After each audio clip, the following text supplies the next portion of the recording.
This is just to prove that network science needs computer science.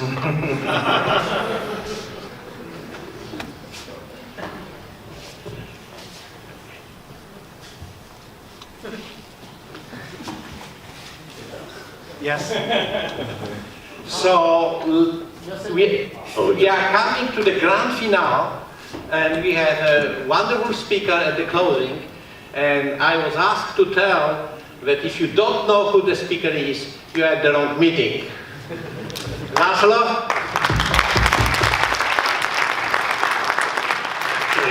It goes for Bolek for that. He came up with that. He just, but anyway, so what we're trying to do here is to get the computer going, and it's, let me just kind of go like that, all right? All right. So I kind of changed my title of the talk just at the very end, saying mind control. And don't think anything esoteric, we're not going to do that. But we will actually think about how to control the mind of such a let's say, developed organism as a C. elegans. So there will actually be control. We'll be talking about mind, but I think instead of mind, we're just going to think about neural systems. But indeed, what I would like to do today is to tell you a little bit about our ongoing work in the lab on control.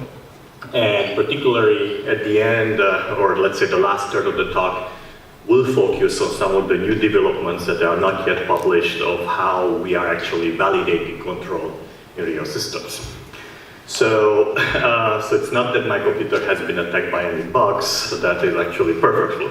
So let's think about it, where we will want network science to go in a way, or in general, any field of science. And at the end, no matter what description of a system you would like to have, you need to quantify the system. We need to predict about the system's behavior, and the ultimate goal is to be able to control its behavior.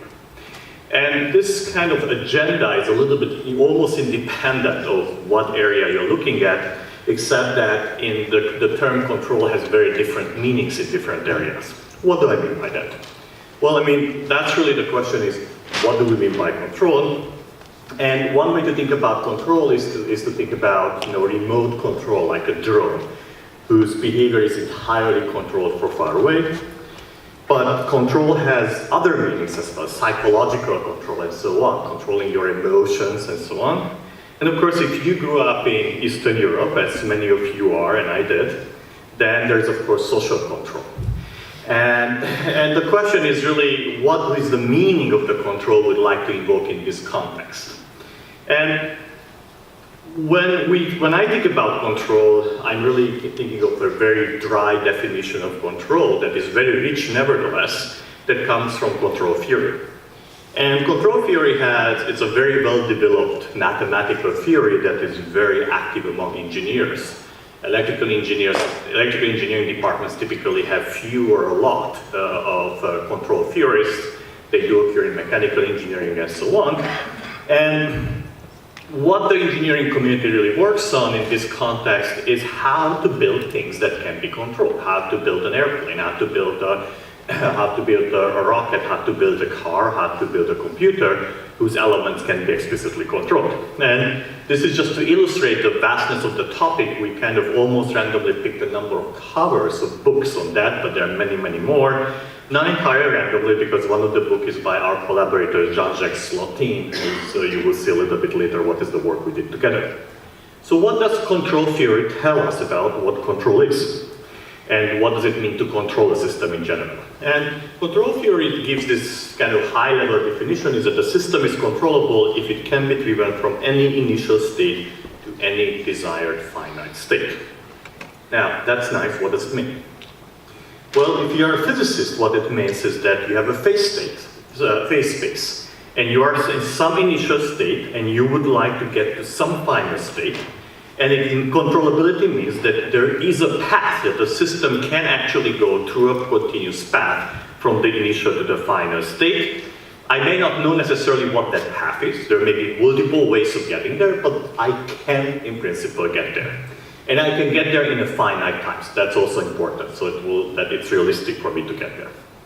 So that, again, is the high-level description. How do we think really on a day-to-day manner about control? And I like to use the following analogy.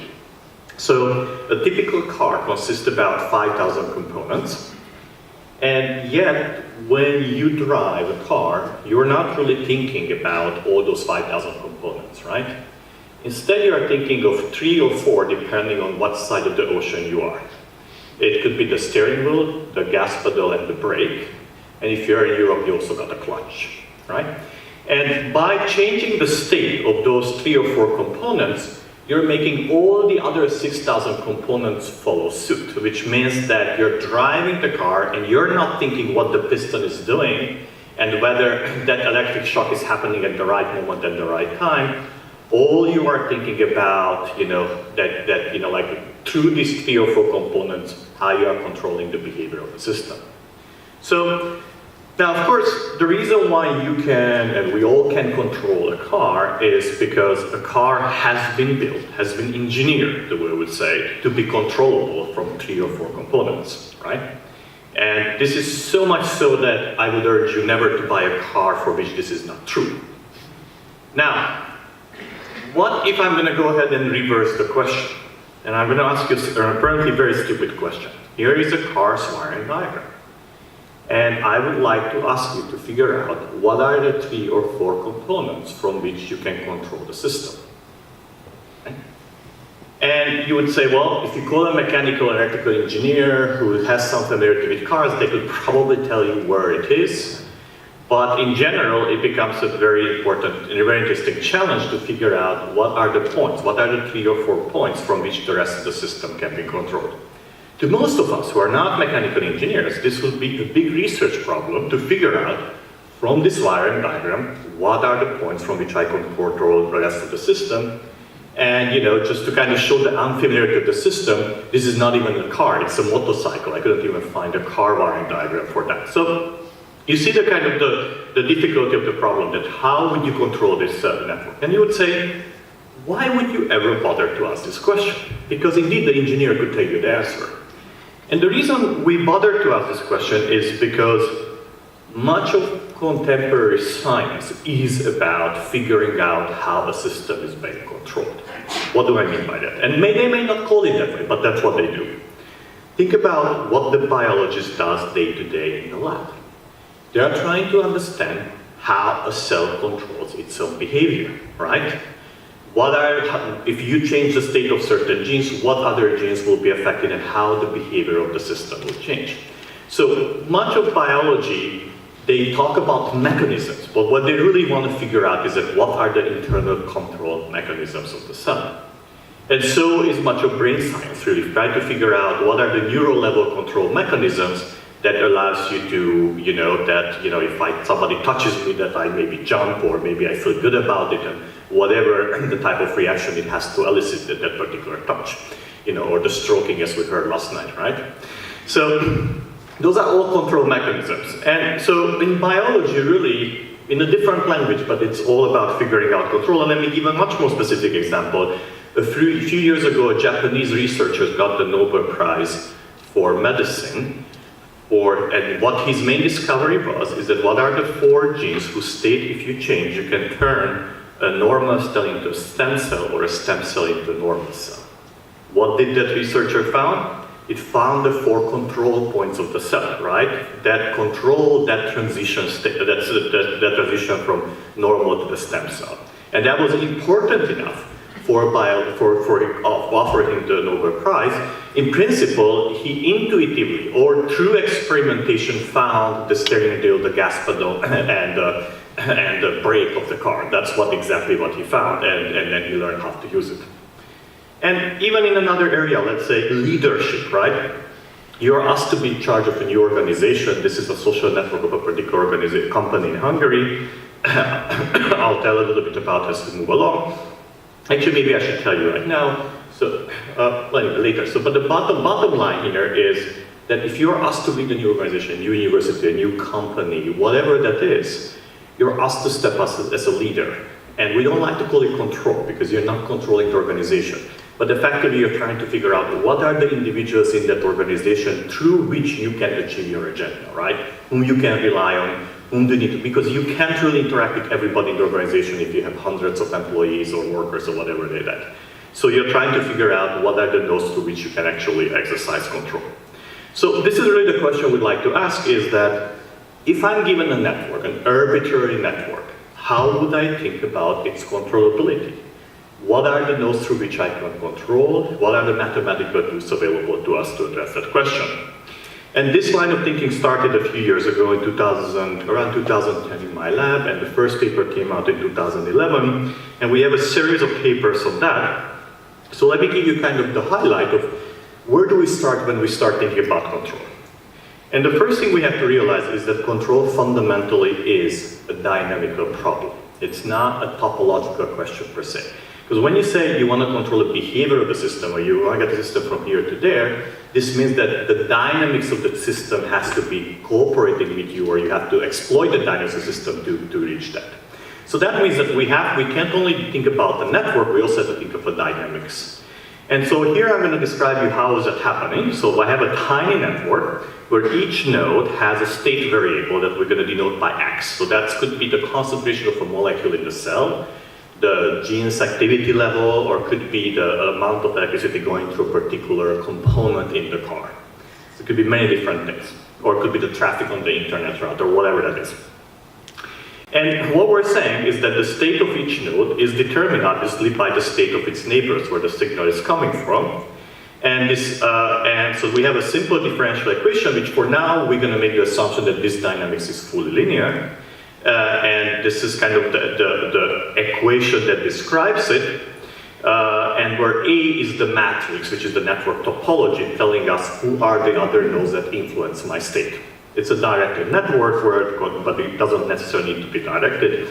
And then I have two new components in this story, which is kind of in this matrix, in this vector B. So these are the nodes where I'm inserting my signal. So this is maybe your steering wheel, and this is your gas pedal, and this wavy lines means that I'm pushing the gas pedal, changing the state of the gas pedal, as well as changing the state of the steering wheel. So the idea of control is that I'm controlling the state of a few nodes in the system.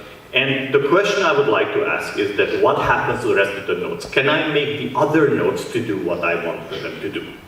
And of course, if the state of the other nodes is not independent from the nodes that I control, in principle I can achieve that.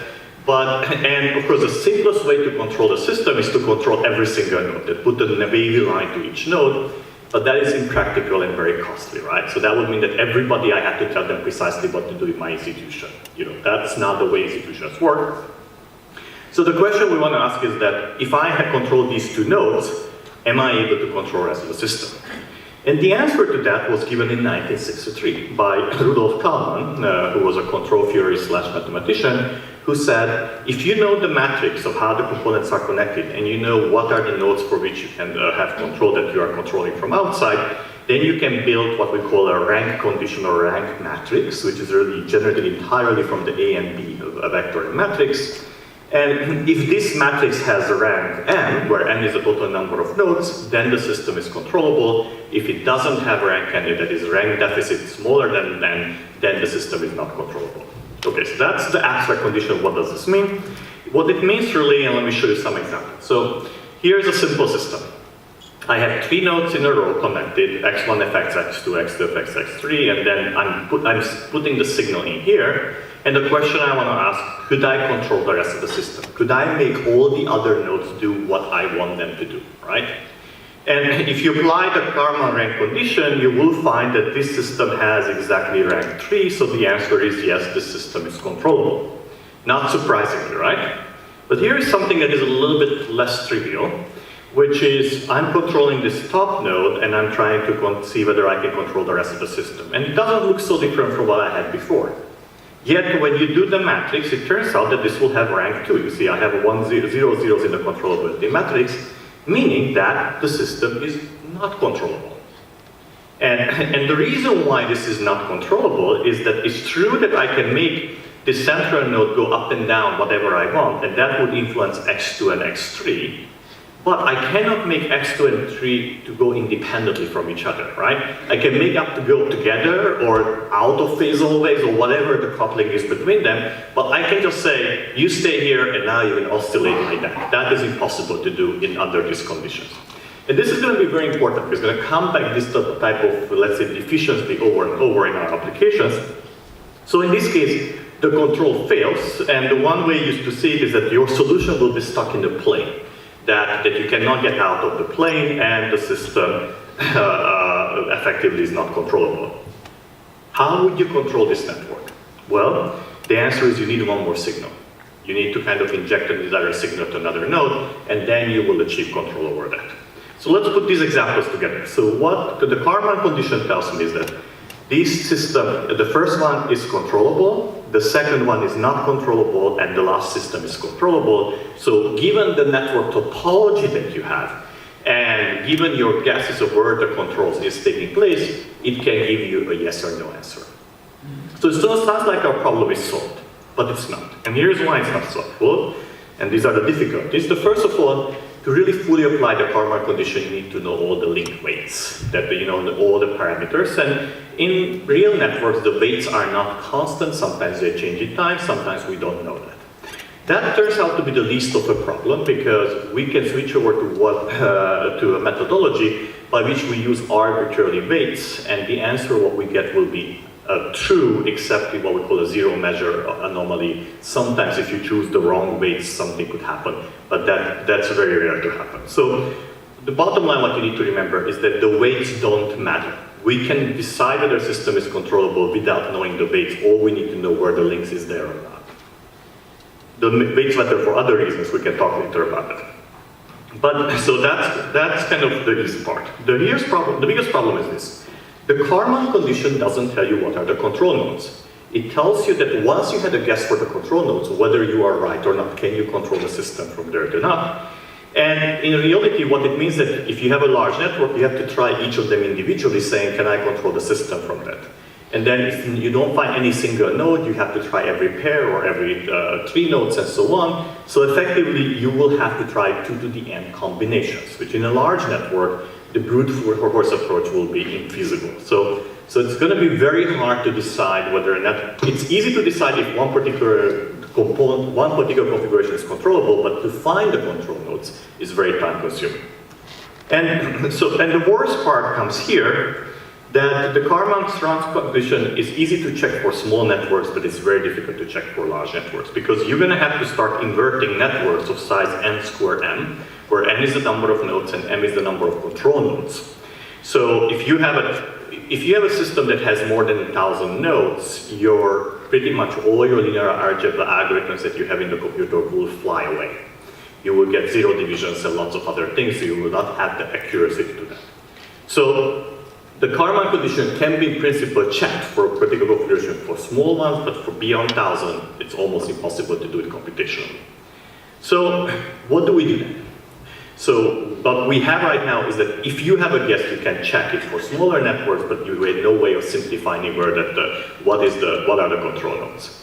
And to answer that, we're going to do something else. I'm going to talk a little bit about what we call a matching problem that apparently has nothing to do with control, but it's a beautiful problem of its own in graph theory, and many graph theories have actually worked extensively on that problem and has its own applications. So what is matching? Matching is almost like a game, where what we're asking you is take a network and find for me a set of edges without common heads or tails. And what do I mean by a set of edges in this context? What I mean by that is to simply, let me find, because there's an earlier slide I think that even explains it better. Here we are. So in this case, what I would like to do is to take a network and paint some of the links red, such that no 2 red links touch each other, that they don't end up on the same node, right? And if you have a small network, you can easily do that. So that's like you can play around and find a couple of red bonds. The real challenge would be for me is to ask you to find the maximum number of red bonds that you can place into that network. And that's called the maximum matching. And you see on the top network, there's only one solution to this problem. You color these guys, and you get what we call a perfect matching. In the bottom network, you have 3 solutions to the problem. They are equivalent with each other. They all satisfy that never 2 bonds touch each other.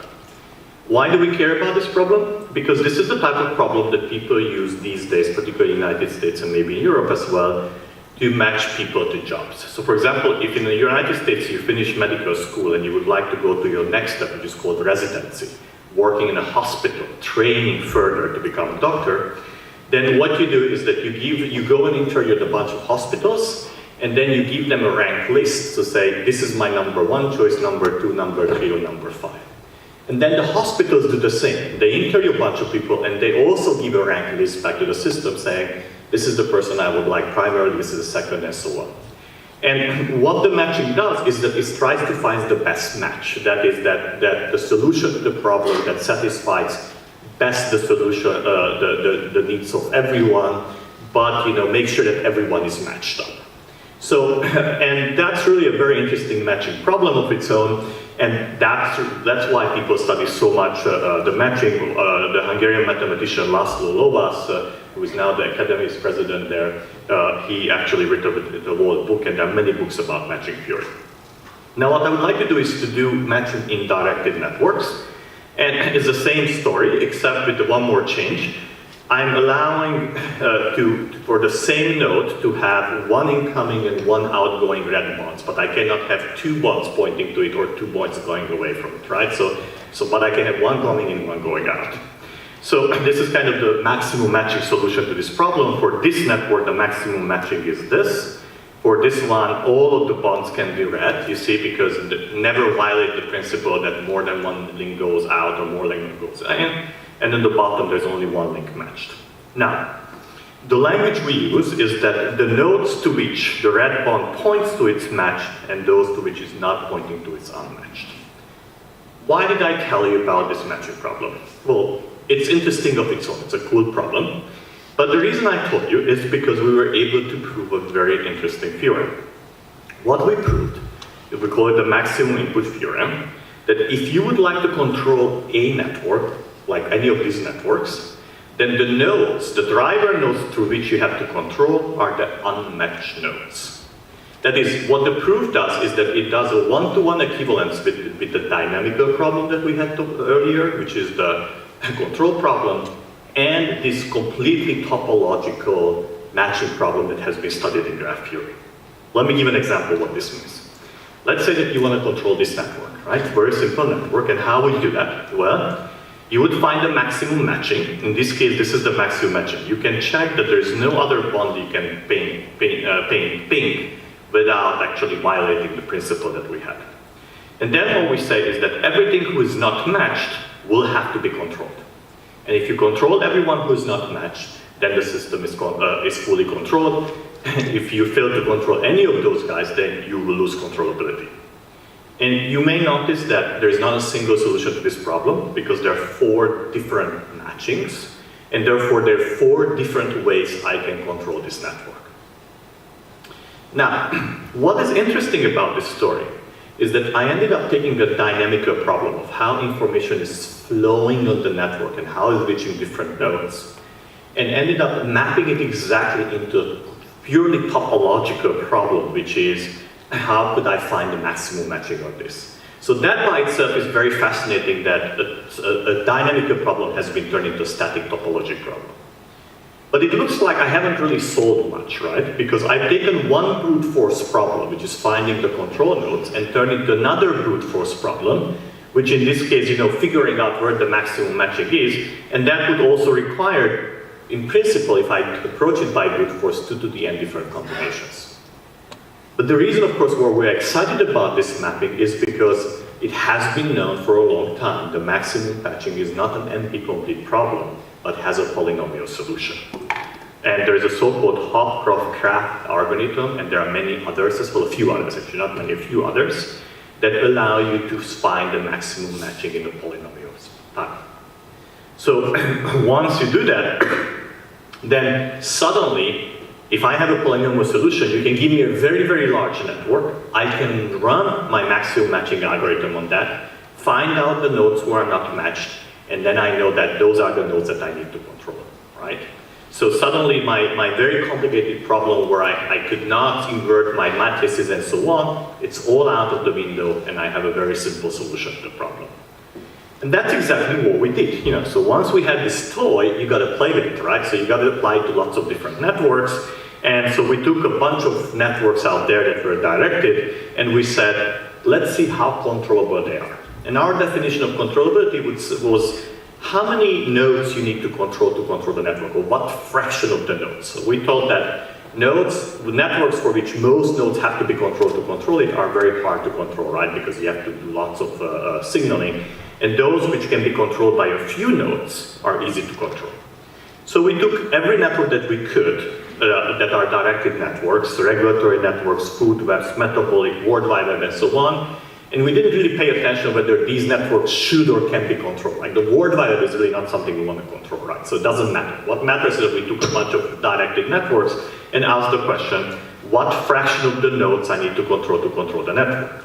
So ND is equal 1, it means that I need to control just about all nodes. And if it's close to 0, it means only a very tiny fraction of the nodes need to be controlled, and the rest of the network will be controlled from that. And there were a couple of surprises here. First of all, within the same category, nodes had roughly the same level of controllability. So the network had the same level of controllability, that most regulatory networks were comparable, so were the internet maps and so on, or organizational. But here were some surprises. We thought that the regulatory network should be easy to control. Why? Because that's the part of the cell that is built to control the behavior of the cell. So that's why they call it regulatory. It regulates the behavior of the system within the cell. And what we find, however, is that it requires a huge number of control nodes. So almost all nodes are control nodes there. So it's very hard to control. On the other extreme, we thought is that the networks that should be very hard to control are social and organizational networks, because none of us wants to be controlled, right? And yet the smallest number of control nodes, or the smallest fraction of control nodes, came out in the organizational networks. So that raises the question, what determines how many nodes I need to control in a particular system? So for that, we did the following thought experiment. We said, to figure it out, let's go ahead and take a real network and randomize it, right? So we do the normal addition randomization where we completely change the links. So we keep the same number of nodes, the same number of links, but we completely randomize it, and meaning that it turns into an addition network. And we said, how many control nodes we needed originally, and how many do we need now in the randomized version? So this is ND real versus ND random. And what we find is that the complete randomization messes up everything, that there is no correlation between what the real network needed and the randomized network. So, which makes lots of sense. You created a completely different network, and everything that was structured in the system has changed. However, we said we're network scientists, we know better than randomization, complete randomization. So we did a degree-preserving randomization, keeping each node's degree the same, and we did the same experiment. And suddenly, there was no difference between the number of control nodes in the original network or the one in the randomized network. And as you know, that has a very particular meaning. It means that the number of driver nodes is determined only by the degree distribution, because we only kept the degree distribution constant, and otherwise we changed the network. So in a way, when it comes to how many control nodes you have in a particular network, it doesn't, let's say the social network, it doesn't matter who your friends are. It all matters is how many friends you have and everybody else has.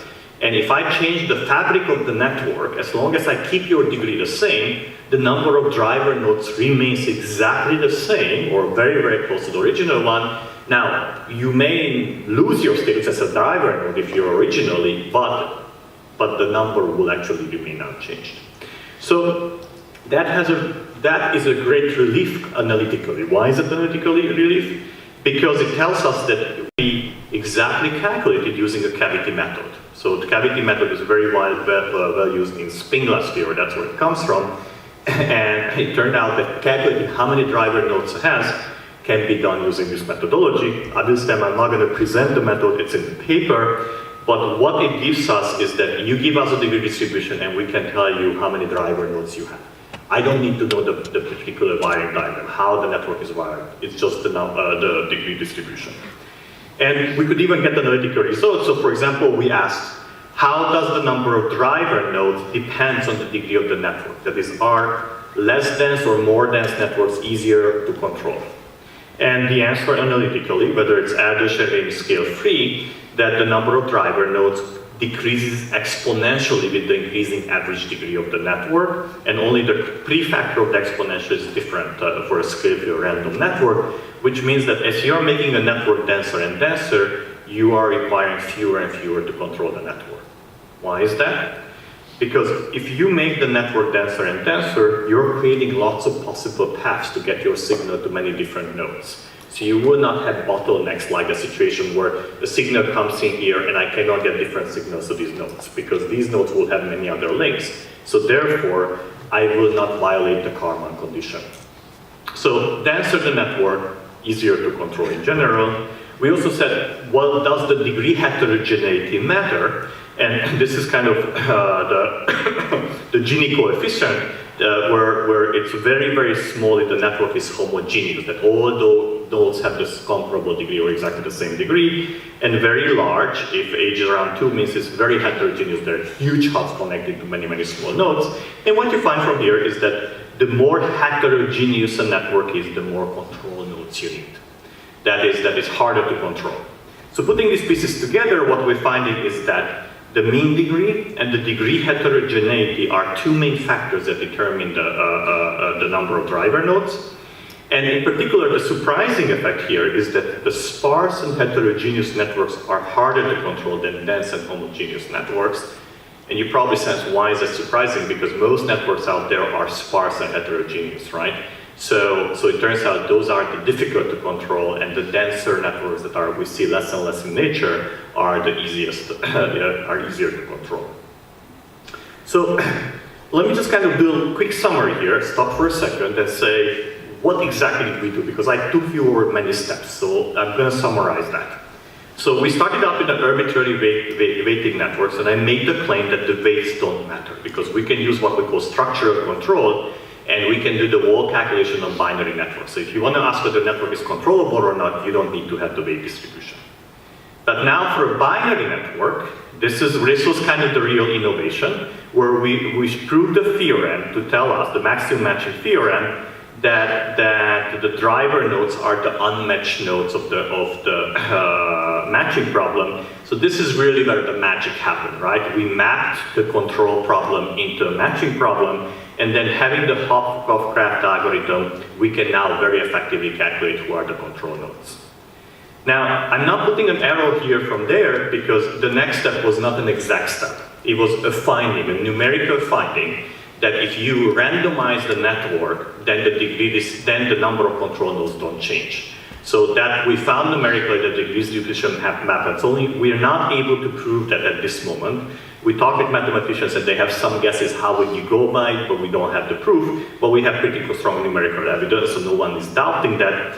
But once you believe that the degree distribution determines ND, then we could use the cavity method to calculate analytically number of driver nodes. And then you do math and math and math, and you can get a close formula of how the number of driver nodes depend on specific network parameters. So how would this look like? Well, let me kind of show you an example here. So this is the social network of an organization in Hungary, where we've been asked to kind of explore, well, to help them. Actually, it's kind of a good story by itself, so let me tell you in a few seconds what it is. So this company came to us because they realized that they have a communication problem in their organization. Every time their CEO made a decision of what's next, that decision was somehow not percolating down to the workers. To the contrary, the workers often had an opposite idea of what's happening than what the CEO had in mind or what the CEO decided. Not surprising to anyone who worked in a large organization, this particular company went out and said, we would like to figure out what's happening. So they came to us after they tried a normal kind of HR company, and they confirmed for them that they have a problem, but they couldn't figure out what is the source of the problem. So they said, we have nothing to lose, let's give it a chance to use these network-based tools. We don't know what they are, but maybe they can do it.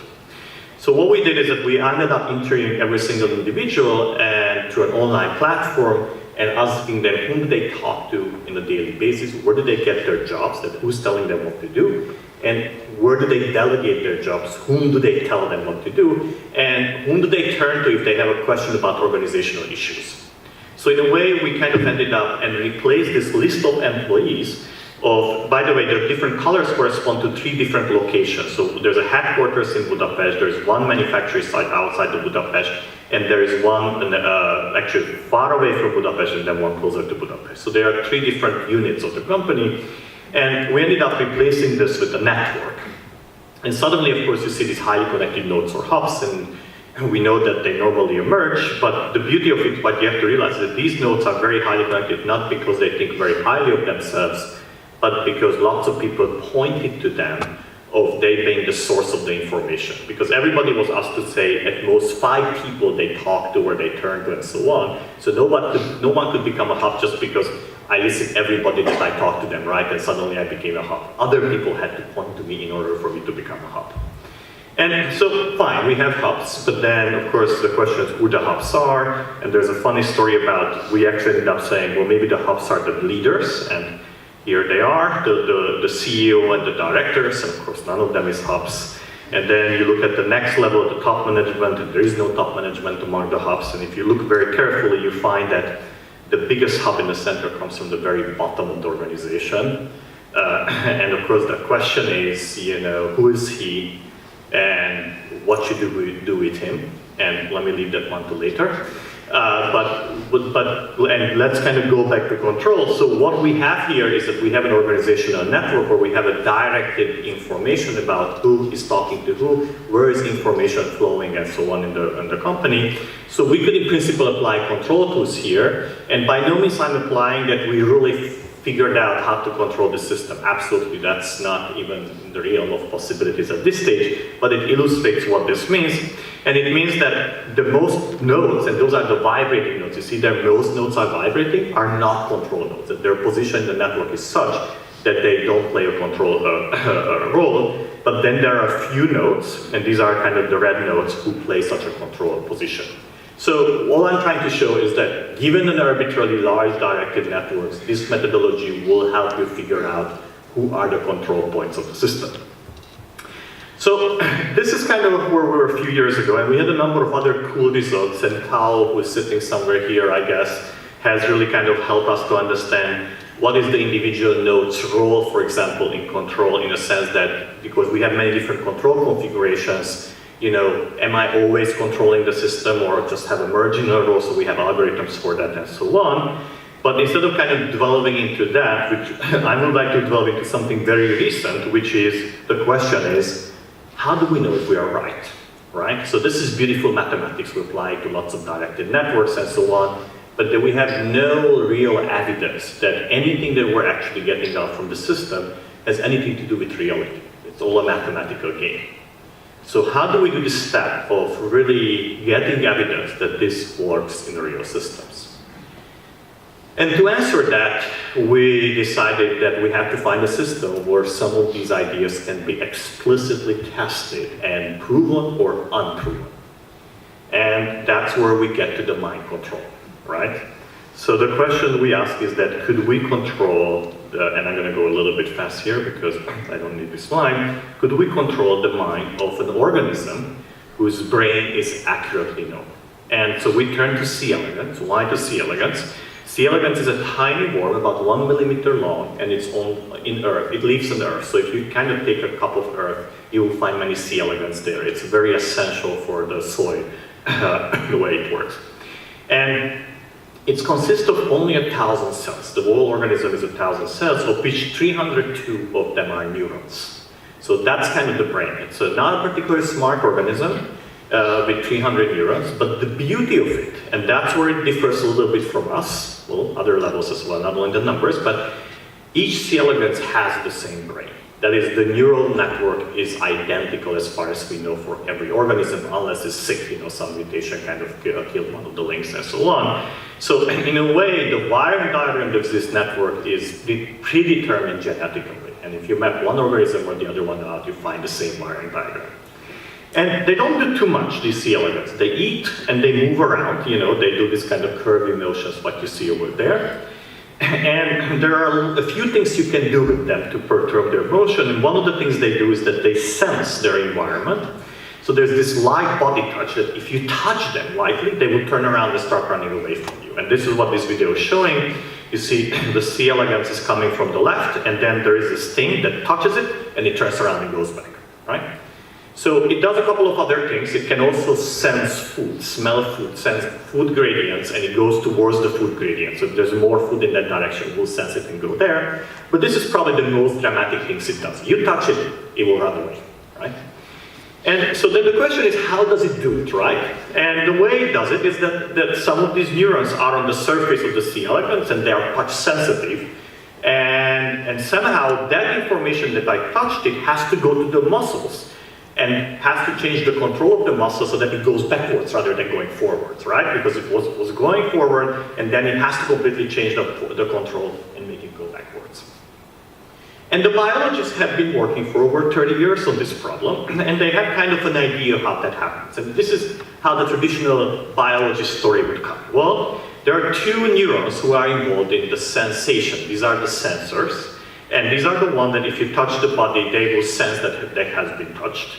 And these neurons kind of connect to these other green neurons, these intermediate neurons, and this is kind of the control system that eventually connects to the muscles, to the and that are controlling the forward motion. So there is a couple of muscles who are involved in the forward motion, and the signal goes from the input to the muscles to these neurons.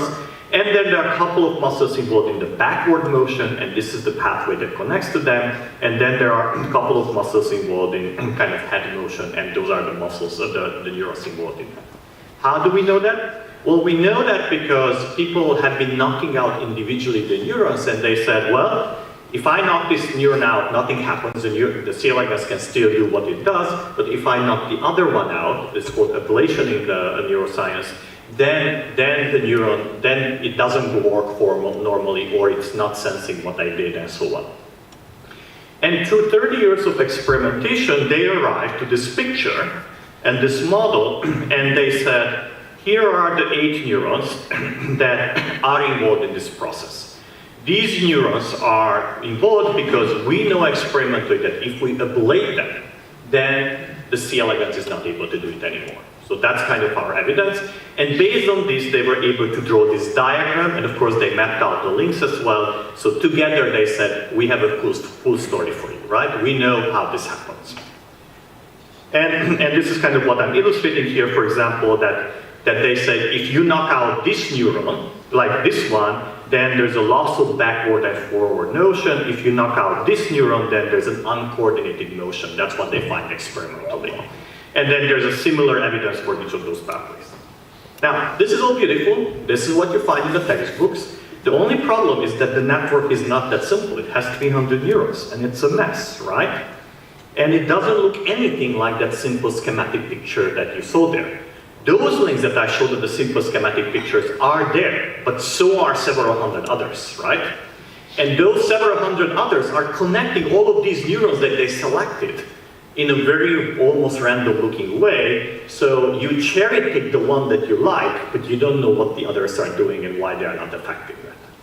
So what we did in this case is that we ended up taking the full C elegans neural network that I said thanks to this heroic work of biologists have been mapped out, and we applied the methodology that was developed by Jiangxi Gao in my lab, which we call target control.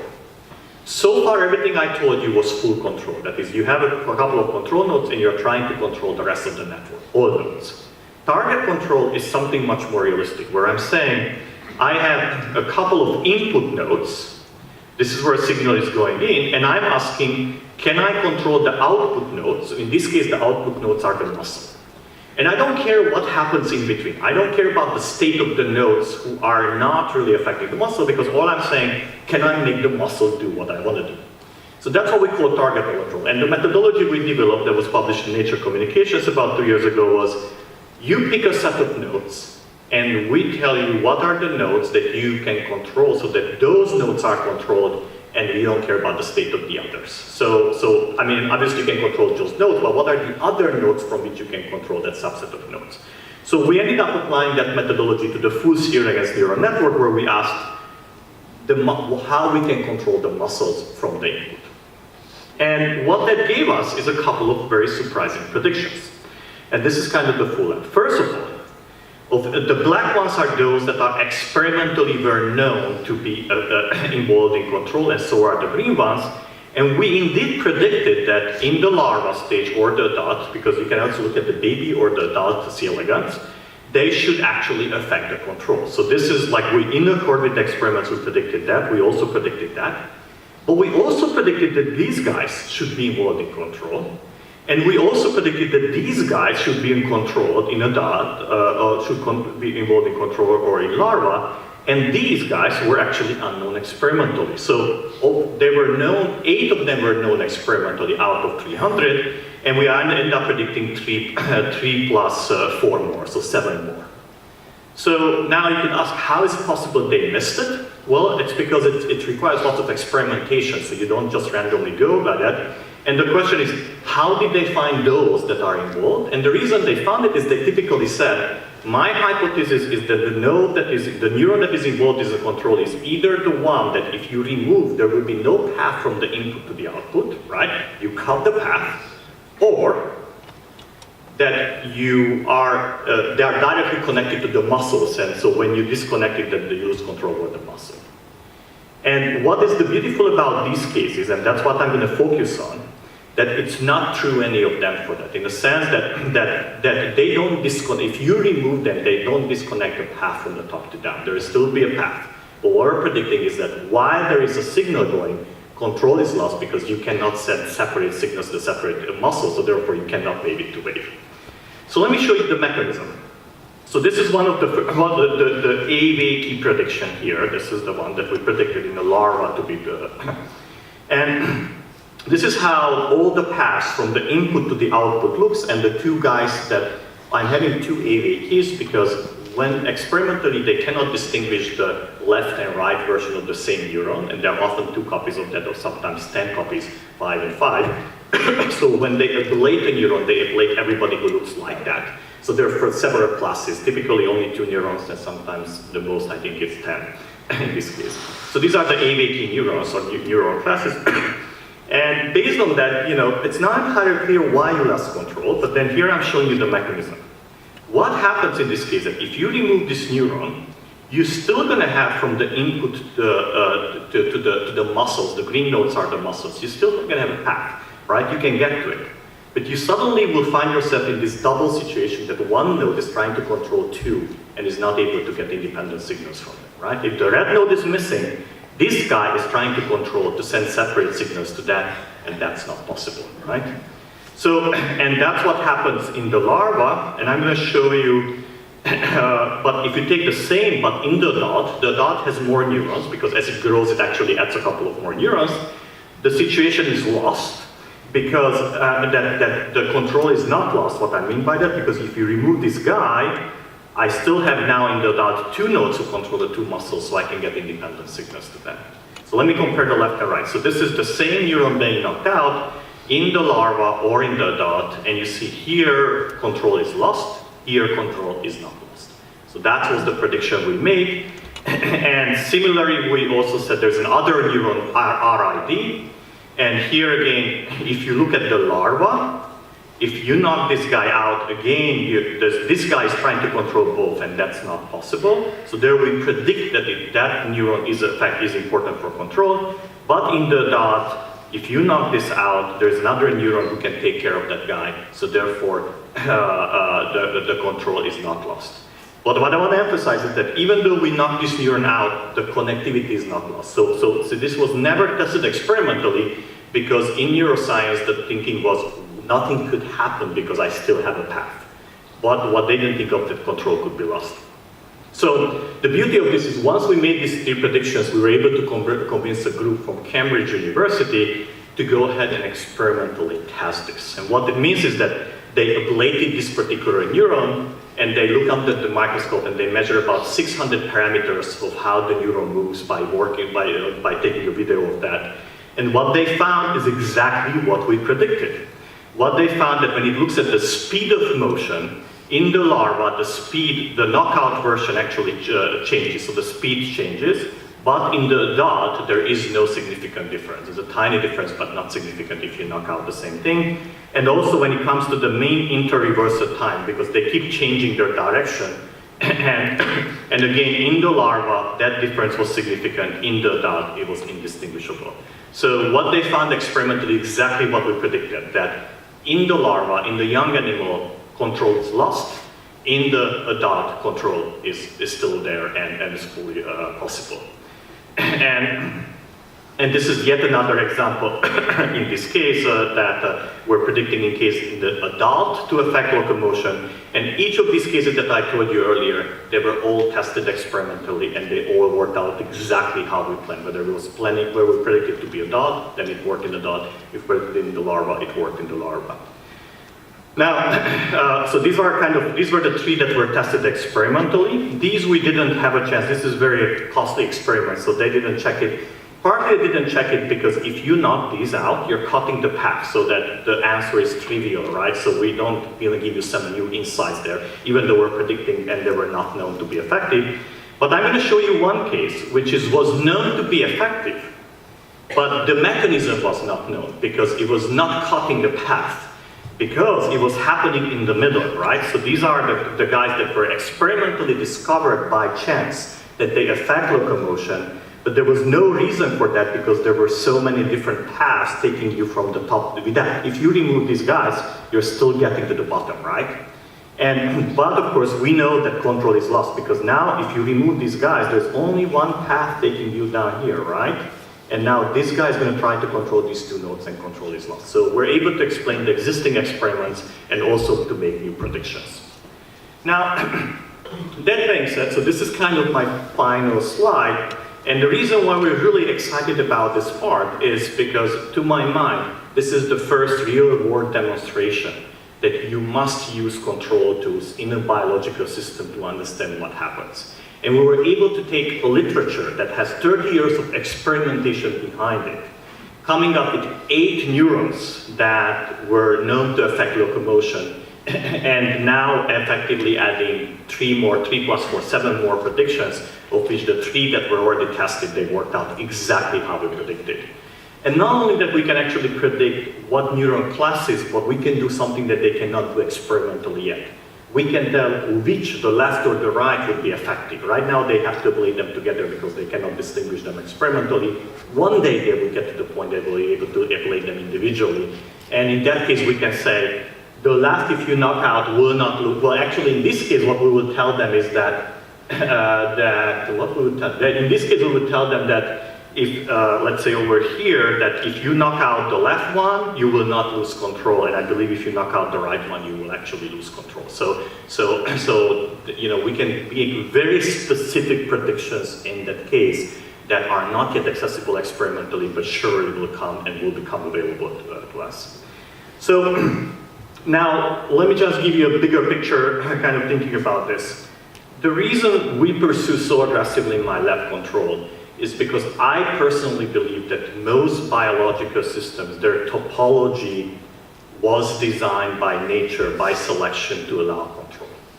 Because if it doesn't allow internal control, then it's dead, right?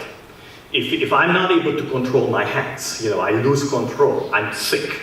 So within the certain domains of parameters, both our brain and the cell and many other systems, technological systems and so on, were designed to allow internal controls of the state of the systems. So at the end, the topology is shaped by that need. So if we don't consider that need, we will never be able to understand why those networks look the way they are.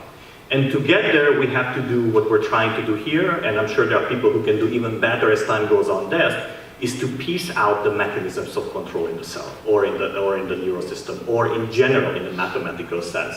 Because if we piece it out, time will come very soon, and it's already happening in neuroscience, where we can then apply those things to the specific systems and understand how control takes place, and make predictions that are experimentally testable, so therefore achieve that goal that we have for science, is not only to quantify, and not only to predict the behavior of the system, but be able to alter it, to intervene, and control the state of the system. So that's why we're spending so much energy in my lab on control. We really have very high hopes that this will be a tool that will unavoidable in many different areas. And all of this was possible thanks to a number of people, and here I'm focusing only on the work that I presented today. Yang Yu, who was a postdoc in my lab, and he's now a faculty at Harvard, has kind of started the control work in my lab, together with Jean-Jacques Slotin at MIT.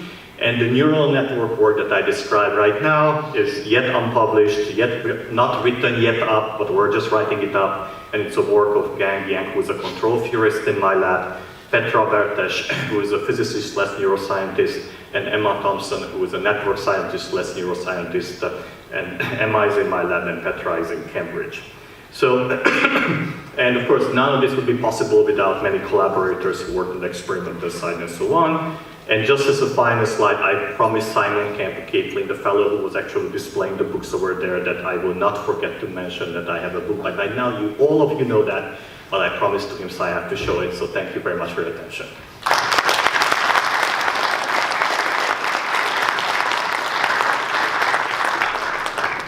A few questions. Yes. You have started from linear equations. Yes. In which way your methodology or concept can be used for real systems that usually are non-linear? This is my first question. The second question is, real systems are always coupled to environment. It means they are noisy. In which way your system, your methodology, your method is able to work in the presence of noise? Sure. So let me first talk about the nonlinearity. So the reason why we're focusing here on the linear dynamics is because what we're trying to figure out is that how the topology affects the dynamics. And partly because linear dynamics is much easier than nonlinear dynamics. But nevertheless, the claim we have, and that we can actually stand by, that if there is no control in the linear system, no matter what you do, nonlinearity will not save you. So we're trying to find out what are the topological constraints to control, and linear theory gives you exactly that. You don't need nonlinear theory. That being said, the claim that many control theorists have is that nonlinear systems are easier to control because they have lots of decaying modes in the system that linear systems don't so naturally, and therefore you need fewer control nodes to achieve the same degree of control. So we may predict too many control nodes compared to the real system, which is not necessarily a problem. What I'm telling you, these 3 nodes actually can control the system. Maybe 2 is enough, right? But those 3 will be able to control the system. That's the claim we're making. That being said, we would love to be able to control nonlinear systems, but control theory doesn't have a general tool for that. Each nonlinear system control is a problem of its own. And I don't think that we network theorists wouldn't reinvent the wheel in that context, right? So we're not we won't be able to wake up in the morning and say we have a solution to that. So it has to be taken one system at a time. Now, regarding the noise, we have actually looked a little bit on that. There's a little bit of literature, and the answer is the following.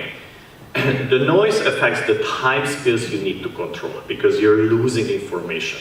But it doesn't change the very effect of controllability. If I'm telling you that these nodes can control the system, and given the wiring diagram, that will be true in a noisy or non-noisy system, except in a noisy system, you would have to send the control signal over and over and over, like telling your student, please do this, please do this, please do this, finally he or she hears, right? So that's what the noise does, but it doesn't change the fact whether are you talking to your student, right? So the network topology is the primary, and then it comes, and what it changes the noise is what we call the energy of control, the amount of effort or amount of signal you need to send in. So we had actually one postdoc when he came into my lab, we put him on the job of figuring out the noisy control, and the answer was very disappointing that there was not much to figure out in that respect because the same stuff works there as well, except a little bit slower. One more question? So you talked a lot about the existence of controllability or not. What about the construction of the control signals? How difficult is that for you? I have no clue how difficult. I mean, I know how difficult it is, but we don't know how to do that. So for those of you who actually may not be familiar with control theory, the first step in control theory is figure out whom you control, and the second one is how you control. And how you control is the question, how you design your signal such that the nodes do what you do. In a linear system, there's a closed formula that can be applied to network and works very well. And we have actually demonstrated this in some papers. If you look at the target control paper, we have some beautiful curves. We take a network and say, I want all nodes to be in that state, and we get them there right away, in a linear case. So in the linear case, the problem is completely solved. In non-linear case, same story as I said earlier. No one knows how to build generically a control signal, and so you have to kind of bootstrap yourself and figure out something that is specific to that system. So we know everything that can be done in linear systems, but we have not really focused as much on the control signal for the same reason as I said earlier. I don't think that we network theorists will solve that. That solution will have to come from a very smart, mathematically trained control theorist. And the question will be, can we take it over to our area? And I'm hoping that if there's control theorists in this room, we'll get inspired and solve the problem, and then we'll apply it here. Right, Bolek? Yes, another question. Hi, Laszlo. At some point earlier in your talk, you mentioned the story about the Hungarian organization and how you mapped out the controllability. So what was the fate of the individual who happened to be the hub? I'm sorry, could you say that So again? at some point in your talk earlier, you mentioned that you had to map out the organizational control of a Hungarian company. Yes. And you found such and such individual. So what was the end of the story? Yeah, oh, that's the end of the story, yes, indeed. So let me go back to that. And the question is, who's that guy, right? Yes. So, yes, so that was the $50,000 question, or probably there was inflation in the meantime, right? So it's more than 50,000. Yeah, so who's that guy, right? And what do you do with him? So we know who's that guy. He's the fellow who is in charge of safety and health in the company. That is his job, is to go to every single group and talk to them and make sure that all the regulations and laws are properly maintained so they don't get into trouble. Why is this so central, and why is it such a big hub? The reason is because he talks to everybody, no matter what part of the company they are, because they have the safety issues everywhere. But, and here's the trick, he has links to all parts except the higher management, right? And the personality of this person that we know who he is, he's a gossip center. He picks information up here and he drops it there, but he has no credible information because he doesn't talk to the higher management, right? So that's the answer of who that guy is. And the question is, what would you do with him? Well, what would you do with him? Would you, the typical questions I get in smaller cases, should we fire him? Would you fire him? Would you make him the CEO? Or tell him what's going on, right? So in this case, what we recommended to the company was that there are 3 or 4, actually 1, 2, 3, 4, 5 individuals in this company who determine the flow of information in this organization. Once a week, have a coffee with them, tell them what's in your mind, and everybody in the company will know that. So that's a good moment to thank you again.